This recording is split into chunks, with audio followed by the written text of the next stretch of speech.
శ్రీమద్ వాల్మీకి రామాయణము సుందరకాండము యథాతథ అనువాదము మొదటి సర్గ ప్రారంభము. వానర పుంగవుడైన ఆ హనుమంతుడు సాగిపోతున్నాడు. ఇక్ష్వాకు వంశము యొక్క కీర్తి ప్రతిష్టలు ఈ లోకమున ఇనుబడించేటువంటి విధంగా మహానుభావుడు రామనామాన్ని జపించుకుంటూ వెళుతున్నాడు. రామ్ రామ్ రామ్ అంటూ ఉంటే రామనామానికి సముద్రం ఒక్కసారి పొంగి పొరలుతున్నది. సాగరుడు పొంగిపోతున్నాడు, సముద్రుడు ఆనందిస్తున్నాడు. ఆయన రామనామానికి సాగరుడు పొంగిపోవటానికి గల కారణమేమిటి అని క్షణమాలోచిస్తే, సముద్రమును సాగరము అని పిలుస్తారు. దేనికని సాగరమని పిలుస్తారు అంటే, ఇక్ష్వాకు వంశములో సగరుడు అని పేరు కలిగినటువంటి ఒక మహానుభావుడు ఉదయించాడు. ఆయన 100 అశ్వమేధ యాగాలు చెయ్యాలని సంకల్పిస్తే, ఆయన అశ్వమేధ యాగాన్ని విఘ్నం చేయటానికి ఇంద్రుడు యాగహయాన్ని పాతాళలోకమునకు తీసుకొని వెళ్ళి బంధించాడు. సగరునికి 60,000 మంది కుమారులున్నారు. యాగాశ్వమును వెతకవలనని భావించి భూమంతా వెతికితే కనపడకపోతే, పలుగురు పారలు తీసుకొని భూమిని తొవ్వి పాతాళలోకములోనైనా ఉన్నదేమోనని వెతుకుదామని బయలుదేరారు. పలుగులు పారలు తీసుకొని భూమిని తొవ్వితే ఒక జలము ఏర్పడింది. ఆ జలమే ఈనాడు కనపడుతున్నటువంటి సముద్రం. అంటే తన యొక్క పుట్టుకకు కారణమెవరు అంటే సగరుడు. సగరుని పేరు మీదనే సాగరం అనేటువంటి పేరుతో నేను వర్ధిల్లుతున్నాను. ఆనాడు ఆ వంశమునకు నా పుట్టుకకు కారణమైన సగర వంశమునకు నేను ఏ విధమైనటువంటి సహాయం చెయ్యలేదు. ఆ వంశంలోనే రామచంద్ర ప్రభు ఉదయించారు, పరబ్రహ్మ. ఆ పరబ్రహ్మ నామాన్ని పలుకుతున్న ఆంజనేయునికైనా నేను సహాయం చేస్తే కృతజ్ఞుడను అనేటువంటి పేరుతో ఉంటాను. లేకపోతే లోకములో గనక ఉపకారం చేస్తే తిరిగి కనీసం ప్రత్యుపకారం కూడా చేయకపోతే అందరి దృష్టిలో నిందలు నేను పడవలసి వస్తుందని భావించిన సాగరుడు వానరేంద్రుడైన హనుమంతునకు సహాయపడాలి అని భావించి, హనుమంతునకు సహాయపడనిచో నేను అన్ని విధములా అందరి దృష్టిలో నింద అర్హుడకు అవుతానని భావించి మహానుభావుడైన సాగరుడు అనుకుంటున్నాడట, నేను ఇంతటి వాడనగడానికి ఇక్ష్వాకు ప్రభువైనటువంటి సాగరుడే కారణం. ఆ సగరుని యొక్క వంశమే నన్ను ఉద్ధరించింది. ఇతడు ఇక్ష్వాకు వంశ సచివుడు కావున ఇతడు ఎట్టి శ్రమలకు గురి కావడానికి వీల్లేదు. రామనామాన్ని పలికేటువంటి వారు కష్టపడడానికి వీల్లేదు. ఎవరైతే రామనామాన్ని పలుకుతారో వారందరికీ శుభమే. అందుచేతనే రామనామము ఎంత గొప్పది అంటే, ఆపదామపహర్తారం దాతారం సర్వసంపదాం లోకాభిరామం శ్రీరామం భూయో భూయో నమామ్యహం. ఆపదల నుండి రక్షించువాడును, సకల సంపదలను సమకూర్చువాడును, సకల లోకమునకు ఆరాధ్యదైవమై అభిమానపాత్రుడు అయిన శ్రీరామచంద్రమూర్తికి నేను పదే పదే నమస్కరించుచున్నాను. రామనామమును పలికేటువంటి వారు ఏ విధమైనటువంటి శ్రమకు గురి కాకూడదు. కనుక నేను ఈ కపీశ్వరునికి తగురీతిగా విశ్రాంతిని సమకూర్చాలి అని భావించాడు. మహానుభావుడైన ఆంజనేయ స్వామి అభంగతరంగ భూయిష్టమైన శతయోజన విస్తీర్ణమైన వారధిని నన్ను దాటగలడా? అలసిపోతాడేమో. అలసిపోతున్న ఆంజనేయుని కొంత విశ్రమించేటట్టు చెయ్యాలి. అటు తరువాత ఆతిథ్యమివ్వాలి. దీనితో ఆంజనేయ స్వామి వారికి హాయి కలుగుతుంది. ప్రయాణం సుఖంగా సంతోషంగా కొనసాగించగలడు అని భావించాడు సముద్రుడు. నిండు మనస్సుతో ఆలోచించాడు సముద్రుడు. ఆలోచించగా తాను జలస్వరూపం కదా, జలము మీద ఆంజనేయ స్వామి వారు కూర్చోగలడా? భావించగా తన గర్భంలో శ్రేష్టమైన బంగారపు శిఖరములు కలిగిన గిరిసత్తముడు మైనాకుడు అని పేరు కలిగిన ఒక పర్వతరాజమున్నది. నిండు మనస్సుతో బాగుగా ఆలోచించాడు సముద్రుడు. తన జలములలో దాగి ఉన్నటువంటి గిరిసత్తముడు బంగారు శిఖరములు కలిగినటువంటి వాడు అయిన మైనాకుని ఒక్కసారి పలుకరించాడు. ఓ గిరీంద్రమా, ఓ మైనాకమా, పైకిరా. నీవు సముద్ర గర్భంలో ఉండడానికి కారణమేమిటి ఆలోచించు. దేవతలందరికీ రాజైనటువంటి ఇంద్రుని కారణంగా పాతాళవాసులైన రక్కసి మూకలకు అడ్డంగా నీవు మహాశిలలా నిలిచిపోయి ఉన్నావు.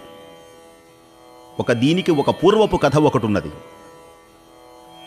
బలిచక్రవర్తి ఇంద్రుని చేత పరాజితుడై పాతాళలోకమునకు అంపినాడు మహానుభావుడైన మహావిష్ణుమూర్తి. బలిచక్రవర్తి పాతాళలోకానికి వెళుతూ తన రాక్షస సమూహము అందరినీ పాతాళలోకానికి తీసుకొని వెళ్ళాడు. దేవతలు కష్టాలు తొలగిపోయినాయి. అయితే బలిచక్రవర్తి విష్ణుమూర్తి మాటను విని పాతాళలోకంలో ఉండవచ్చునేమో కాని కొందరు చిలిపి రాక్షసులు మరల భూమి మీదకు వచ్చి మరల ఈ లోకమునకు హాని తలపెడతారేమోననేటువంటి భయం చేత దేవేంద్రుడు మైనాకుని వినియోగించాడు. పాతాళలోకమునకు వెళ్ళిన రాక్షసులు బయటికి రాకుండా ఆ బిలమునకు అడ్డముగా ఉండో అని ఇంద్రుడు మైనాకుని ఆజ్ఞాపించారు. అందుచేత ఈ సముద్ర గర్భంలో మైనాకుడు అలాగే ఉన్నాడు. ఇప్పుడు ఈ మైనాక గిరిని సముద్రుడు పైకి రమ్మనమంటున్నాడు. దేనికని? ఆంజనేయ స్వామి వారికి ఆతిథ్యమివ్వడానికి. ఓ మైనాకమా, పైకి కిందికి అన్ని వైపులా పెరగగలిగినటువంటి సమర్థుడవు నీవు, కామరూపుడవు నీవు. ఓ గిరీంద్రమా, నిన్ను ప్రోత్సహిస్తున్నాను. లే, పైకిరా. పరాక్రమవంతుడు, అసహాయ సూర్యుడు, కపిప్రవరుడైన ఆ హనుమంతుడు రామకార్యార్థి అయి ఆకాశ మార్గాన వెళుతున్నాడు. అడుగు. రామనామాన్ని పలికిన, రామకార్యము చేసిన రామచంద్రమూర్తి దివ్య సందర్శన మహాభాగ్యానికి, రామానుగ్రహమునకు పాత్రులవుతాం. రామచంద్రమూర్తి సేవ చేసేవారికి సేవ చేసినా, భాగవతోత్తములకు సేవ చేసినా భగవంతునకు సేవ చేసినంత అఖండ పుణ్యం కలుగుతుంది కనుక రామకార్యార్థి ఆకాశ మార్గాన వెళుతున్న ఆంజనేయుని ఒక్కసారి చూడు. అడుగో, మనవైపే వచ్చుచున్నాడు. నీవులే, పైకిరా.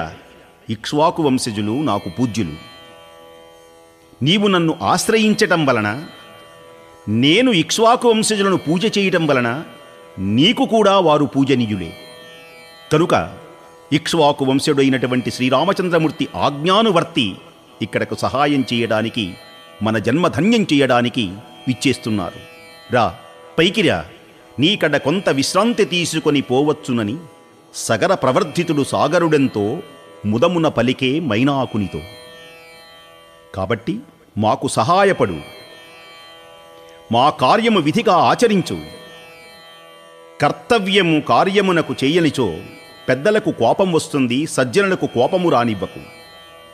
ఏ కార్యమైనా అతిథులను గౌరవించాలి అని శాస్త్రం పలుకుతున్నది. మైనాకగిరి పర్వతమా, పైకిరా. మన కర్తవ్యము ఏమిటి అంటే, ఎవరికైనా సకాలంలో మనము ఆతిథ్యమివ్వాలి, పెద్దల్ని గౌరవించాలి. ఒకవేళ పెద్దలను గనక గౌరవించకపోతే వారికి కోపం కలుగుతుంది. భాగవతోత్తముల యొక్క కోపం మనకు వినాశనానికి హేతువు. వారి యొక్క దివ్య అనుగ్రహం మనకు సంతోషానికి, అభివృద్ధికి కారణభూతమవుతుంది. ఈ కపివరుడు మనకు అతిథి, పరమపూజ్యుడు. నీవి నీటిలో నుంచి బయటికి రా. నీపైన కొంత విశ్రాంతి తీసుకుంటాడు, ఆతిథ్యమును స్వీకరిస్తాడు, శ్రమ తొలగించుకొని ముందుగా సాగి వెళ్ళిపోతాడు. ఓ బంగారు శిఖరములు కలిగినటువంటి ఓ మైనాక, దేవతల చేత, గంధర్వుల చేత సేవింపబడేటువంటి ఓ మైనాక పర్వతమా, హనుమంతుడు నీపై ఒకంత విశ్రమించి తరువాత ప్రయాణమును కొనసాగిస్తాడు. రా, సమీపమునకు రానే వచ్చుచున్నాడు, తొందరగారా, తొందరగారా అని సముద్రం తన గర్భంలో దాగి ఉన్న మైనాకుని ప్రోత్సహించాడు. సీతా విషయంలో శ్రీరాముని విహ్వలత, రాముని ఎడబాటు వలన సీత యొక్క దుస్థితి, హనుమంతుని యొక్క కార్యము గుర్తించు. రామచంద్రమూర్తి బాధపడుతున్నాడు. సీత సీత సీత అని. సీతామాత రామా రామా అని శోకిస్తున్నది. ఆంజనేయ స్వామి వారిద్దరి దుఃఖాన్ని పోగొట్టాలని ఆయన ఎలాగాని ఆయన శోకిస్తున్నాడు. నీవు ఆంజనేయుని గనక ఆనందపరిస్తే రామచంద్రమూర్తిని ఆనందపరచినంత పుణ్యం, సీత యొక్క దుఃఖాన్ని పోగొట్టినంత అఖండ పుణ్యం కలుగుతుంది. ఆంజనేయుని యొక్క కార్యభారాన్ని, శ్రమను కొంచెము గనక తగ్గించినట్లయితే మనకు సుఖం కలుగుతుంది. జలములలో నుంచి బయటికి రా, త్వరగా రా అని సముద్రుడు మైనాకుని ప్రోత్సహించాడు. బంగారపు హిరణ్యనాభో మైనాకు, సువర్ణ శృంగుడైనటువంటి మైనాకుడు సముద్రుని మాటలు ఆలకించాడు. ఆనందం కలిగింది. తన జన్మ సార్థకత అనుకున్నాడు. లతలతో ఒప్పుచున్న పెన్ను వృక్షములతో సహా వేగముగా నీటి నుండి బయటకు వచ్చారు. మేఘమండలమును చీల్చుకొని ప్రకాశించే కిరణములతో భాస్కరుని వలె అప్పుడు ఆ మైనాకుడు సాగర జలములను భేదించుకొని బయటకు విచ్చేశారు.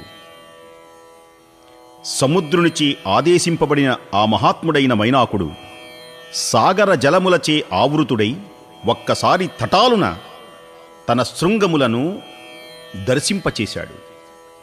ఆ మైనాక శిఖరములు బంగారు కాంతులు వెదజల్లుతున్నాయి. సాగరము నుండి మైనాకుడు బయటికి వచ్చాడు. ఆ దివ్యమైన పర్వతము మీద కిన్నరులు విహరిస్తూ ఉన్నారు. మహాసర్పములు సంచరిస్తూ ఉన్నాయి.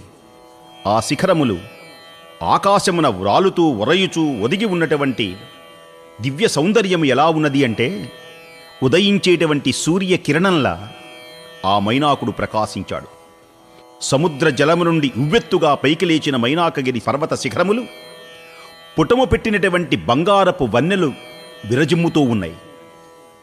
అందువలన లోహవర్ణము గల ఆకాశం కాంచన ప్రభలతో ప్రకాశించింది. కాంచన శిఖర కాంతులు మెరయ, సాగరమున్న మైనాకుడు ఎగయ, ఎందరో సూర్యులు ఒక్కమారుగా ఉదయించినట్లుగా ఈ ప్రకృతి ప్రకాశించింది. స్వర్ణమయములై స్వయం ప్రభలతో వెలుగుతున్న శిఖరములతో విరాజిల్లుతూ ఆ గిరీంద్రము వందల కొలది సూర్యులతో సమానమైన మిరిమిట్లు కొలిపేటువంటి కాంతులు వెదజల్లుతున్నాడు. లవణ సముద్రమున అనూహ్యముగా పైకి వస్తున్నాడు. ఆంజనేయ స్వామి వారు చూచారు. నా పయనములో ఇతఃపురములో కనుచూపు మేర వరకు ఏ విధమైనటువంటి విఘ్నము లేదే, హఠాత్తుగా సముద్ర గర్భమును చీల్చుకొని వచ్చేటువంటి వాడెవడు? మైనాక పర్వతాన్ని చూచి ఆంజనేయుడు ఆశ్చర్యచకితుడైనాడు. ఓహో, ఇది యొక్క విఘ్నం అయి ఉంటుంది అని ఆంజనేయ స్వామి వారు మనస్సులో తలచారు. వేగాన్ని పెంచుకున్నాడు. కపీశ్వరుడు ఒక్కసారి వాయుస్తంభమును చేశాడు.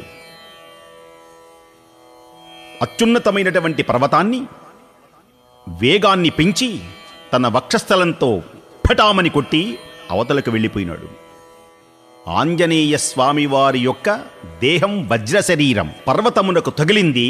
మైనాకగిరి పర్వతం కిందపడిపోయినాడు. కపివీరునిచే అవలీలగా పలగొట్టబడినటువంటి ఆ గిరీంద్రం అతి వేగబలంతో ఒక్కసారి అలా కూలింది. నిప్పి పుట్టింది. పవన తనయుని యొక్క ఆ దెబ్బకు కుమిలిపోయినాడు మైనాకుడు. కాని ఆంజనేయ స్వామి వారి యొక్క బలాన్ని చూచి మెచ్చుకున్నాడు. ఆహా, నీది వజ్ర శరీరము హనుమా, రామపుజారీ పరవుపకారీ మహావీర బజరంగబలి, సద్ధర్మచారీ సద్బ్రహ్మచారీ మహావీర బజరంగబలి బజరంగబలి బజరంగబలి. మహావేగబలమునకు అబ్బురపడ్డాడు. ఓహో, ఏమి నీ శక్తి, ఏమి నీ బలం! పర్వతమును నన్నే కింద పడవేశావే! అహో అని ఆశ్చర్యచకితుడై హర్షంతో పులకితుడైనాడు. ఆనందంతో పొంగిపోయినాడు మైనాకుడు. మైనాక పర్వతం ప్రేమతో ప్రసన్నమైనటువంటి మనస్సుతో నరుని రూపములో నిలిచాడు ఆ పర్వతరాజము. గిరిశిఖరముల మీద నిలిచి అలా రెండు చేతులు పైకి ఎత్తి నమస్కరించి, హనుమా ఇలారా, ఆంజనేయ నా దగ్గరకు విచ్చేయి. ఈ దుష్కర కార్యమును నీవు పూనుకున్నావు. వానరోత్తమా ఒకసారి నిలుమా, నా శిఖరాల శ్రమదీర్చుకొనుమా, హాయిగా కొంతకాలము ఉండు. నేను ఇచ్చేటువంటి ఆతిథ్యమును స్వీకరించు. కందమూలములు తిను. జలధి రఘువంశముల చేత ఇంతగా అభివృద్ధి చెందింది. అందుచేతనే ఈ సముద్రమును సాగరం అనేటువంటి పేరుతో పిలువబడుతున్నది. రామకార్యములు సాధించుటకై నియుక్తుడైనటువంటి నీవు కృతజ్ఞతా సూచకంగా మేము చేసేటువంటి అతిథి సత్కారములను స్వీకరించు స్వామి. మేలు చేసిన వారికి ప్రత్యుపకారం చేయటం అందరి యొక్క కర్తవ్యం. దీనిని సనాతన ధర్మం అని పిలుస్తారు. ఏ వ్యక్తి ఈ లోకంలో కృతజ్ఞుడు అవ్వకూడదు, కృతజ్ఞుడు అవ్వాలి. చేసినటువంటి మేలును మరువరాదు. సముద్రుడు నీకు సహాయపడదలిచాడు. ఆయన జలస్వరూపం కనుక నిన్ను సన్మానించడానికి ఆయన నన్ను వినియోగించాడు. నా ఆతిథ్యమును స్వీకరించు. నేను చేసేటువంటి అతిథి మర్యాదలు స్వీకరించు. శతయోజన విస్తీర్ణమైనటువంటి వారిధి దాటడానికి, ప్రయాణం చేయడానికి నీకు అలసట కలగవచ్చు. ఇది చాలా దూరం. ఆకాశ మార్గాన వెళుతున్నావు. కొండ చర్యలు, సానువులు ప్రకాశిస్తూ ఉన్నాయి నా మీద. ఈ పర్వత శిఖరముల మీద కొంత విశ్రమించి ఆతిథ్యమును స్వీకరించి తరువాత ప్రయాణమును కొనసాగించు హనుమా. నా మాటలు వినుమా, నా మనవిని వినుమా అని మైనాక పర్వతం ఆంజనేయ స్వామివారిని బ్రతిమిలాలుతున్నది. సముద్రుడను నీ నిమిత్తమై సగౌరవంగా ప్రోత్సహించాడు. ఓ కపివరా, రా రా, కొంతసేపు ఇక్కడ విశ్రమించు, నా మాటలు విను, నా మాటలు విను అని పదే పదే ఆంజనేయ స్వామివారిని పిలుస్తూ ఉన్నాడు మైనాకుడు. ఓ హరివీర, ఇక్కడ ఉన్నటువంటి కందమూలములు నీకు కావలసినన్ని సమృద్ధిగా ఉన్నాయి. ఈ కందమూలములు కమ్మని సువాసనను వెదజల్లుతూ ఉంటాయి.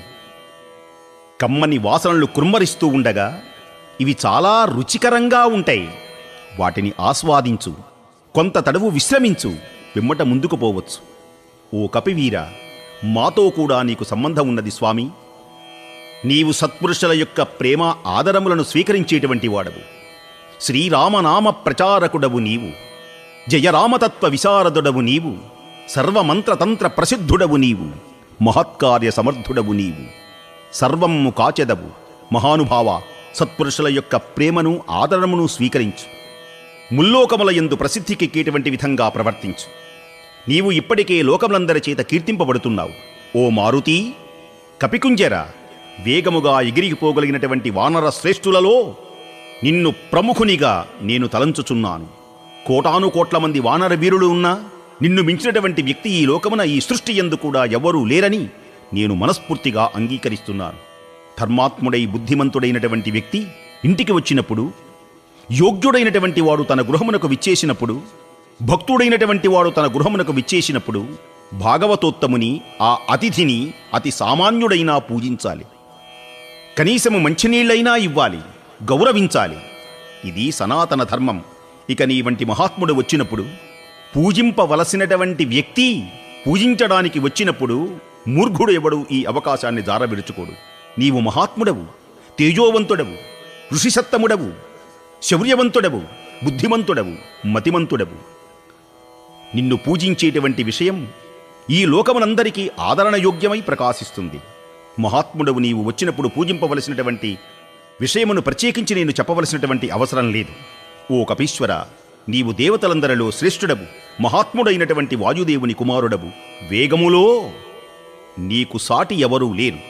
ఓ ధర్మజ్ఞుడా, ఓ హనుమా, నిన్ను పూజిస్తే వాయుదేవుని పూజించినట్లే. నీ తండ్రి అయిన వాయుదేవుడు నాకు కడు పూజ్యుడు.